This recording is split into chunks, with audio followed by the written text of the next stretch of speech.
حياكم مرة تانية مشاهدينا. اليوم معانا فنان أنا أشوفه جدا مميز، وأكيد أنتوا تتفقوا معي بالرأي، لأنه ترك بصمة مميزة وخط مميز خاص فيه هو في وقت قصير. أنا بحيي وفرحان أنه اليوم معانا النجم المميز فادي أندراوس. شكرا فادي. لما أقول فعلا تركت بصمة وأنت لسه في أول الطريق، هذا يعتبر إنجاز. مش أي فنان خلينا نقول اتخرج من ستار أكاديمي عمل هذا النجومية وهذه الروح، يعني حببت الناس فيك وبأسلوبك الخاص. كيف جات الفكرة؟ هل هذه من جرأة فادي ولا كان في أحد بيجرئه؟ لا اكيد هي من جرأة فادي، يعني ما في شك، بس حبيت اعمل شيء اذا بدك انا بحبه كثير، يعني لانه انا بآمن بشغله، اذا واحد بيعمل شيء بحبه بينجح فيه وبيوصل فيه وبيقدر يوصل احساسه للناس، ما يبين انه عم بيتصنع او عم بيكذب. اكيد. الحمد لله عملت الشيء اللي انا بحبه، واكيد كان في يعني فريق عمل متكامل، يعني كان من التلحين للكلام للتوزيع، والحمد لله العالم عم بتحب. يعني شهادة يمكن منير بوعساف وهشام بولس صارت مجروحة فيك قد ما بيحبوك من جد فادي، وقديش بيقولوا لي هو مبدع، هو عنده شيء مميز. كمان حتى المخرجين اللي استضفناهم يقولوا لي فادي حالة خاصة لوحدها، احنا بننبسط بنتعامل معاه لأنه هو جريء. وفعلا اللي بيتابع الفيديو كليب في جرأة. خليني كمان أنا استوقفني فيديو كليب فلسطين ولبنان، يعني بتتكلم عنك فادي، واديتها باحساس جدا حلو.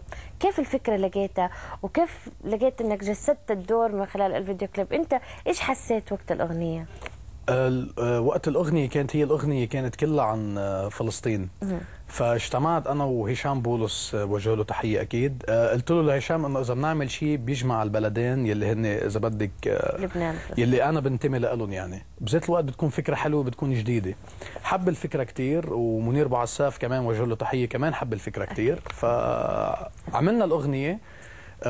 هادي شراره كمان ابدع بالتوزيع اكيد، واخذناه عند عادل سرحان. كنت اوريدي انا حطيت له ستوري بورد للفيديو، صرت هيك اتخيلها. حبيت اعمل شيء اذا بدك انا يعني انا حابب اعمله او حابب بين فيه. يمكن اكيد عادل مثل العادي ابدع معي. انت وعادل يعني اجتمعتوا فجرتوا الدنيا. ايه العادي. بس طلع شيء حلو، طلع شيء جدا رائع، وانت ادائك مميز فيه. خلينا نتكلم، يعني لما نشوف كمان اليوم فنان بيطلع بفيديو كليب، ممكن يكون الكليب حلو، قصته حلوه وصوته حلو، بس هو مش مقنعنا كممثل او كمؤدي في الاغنيه، تحس في شيء ناقص عنده. مزبوط.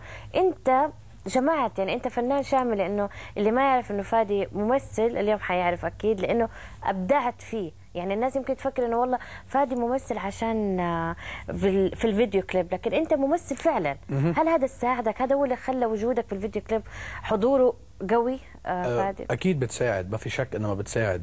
بس اذا بدك انا يعني صرت اكتشف حالي شوي شوي، يعني من التمثيل للتمثيل بالفيديوز، صرت عم بكتشف حالي شوي شوي، وبحب اذا بدك اعطي الماكسيموم، يعني لما نكون عم نصور شيء، لانه بعرف هذا الشيء رح يتصور، رح يقطع كثير ويقطع وكثير عالم رح تشوفه، فلازم يكون يعني اذا بدك توب، يعني ما يكون في ولا غلطه. اكيد. عرفتي؟ فحبيت اعطي من قلبي، عرفتي؟ وبلس عادل كثير بيساعدني، كثير بيفهمني، وكثير اذا بدك في كيمستري انا وياه. انتوا الاثنين ان مع بعض. ايه 100%. كثير.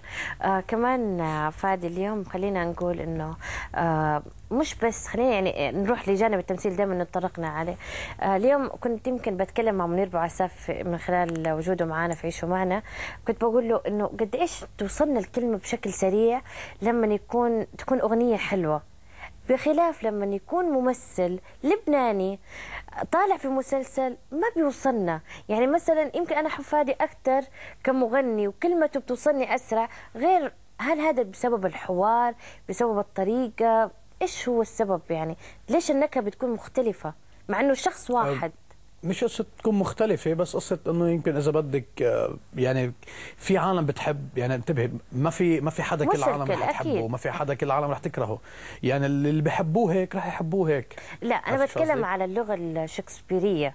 يعني مثلا اليوم لما بتطلع فادي مثلا او غير من الفنانين بيطلعوا في المسلسلات اللبنانية بالتحديد يتكلموا بطريقة ما بنشوفها بشكل بحياتنا اليومية. مزبوط. هذه هي يمكن النقطة الوحيدة اللي انا بقول مثلا ما بشوف فادي فادي هنا، انا اتمنى اشوف فادي اكثر كول، اكثر كاجوال، هو نفسه. هل هذه انتم بتطالبوا فيها كممثلين؟ بتقولوا اتمنى انه تكون الحوار اخف؟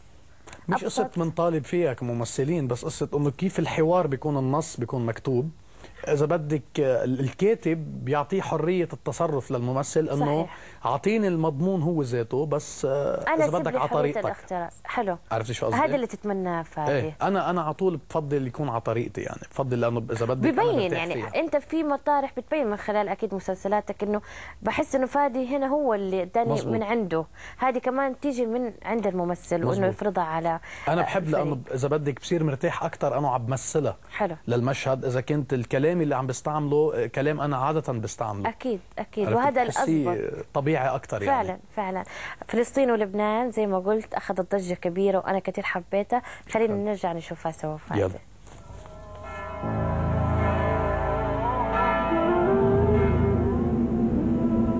صرخت بأعلى صوت، ما شبعته يعني بعد من دم هدر، وعد ضمير الموت وما كان يوعى بيوم ضمير البشر. فلسطين يا جرحي أنا، يا شعب عمره ما انحنى، لا ترجعي انت لنا برمي انا قلبي حجر. فلسطين يا جرحي أنا، يا شعب عمره ما انحنى، لا ترجعي انت لنا برمي انا قلبي حجر.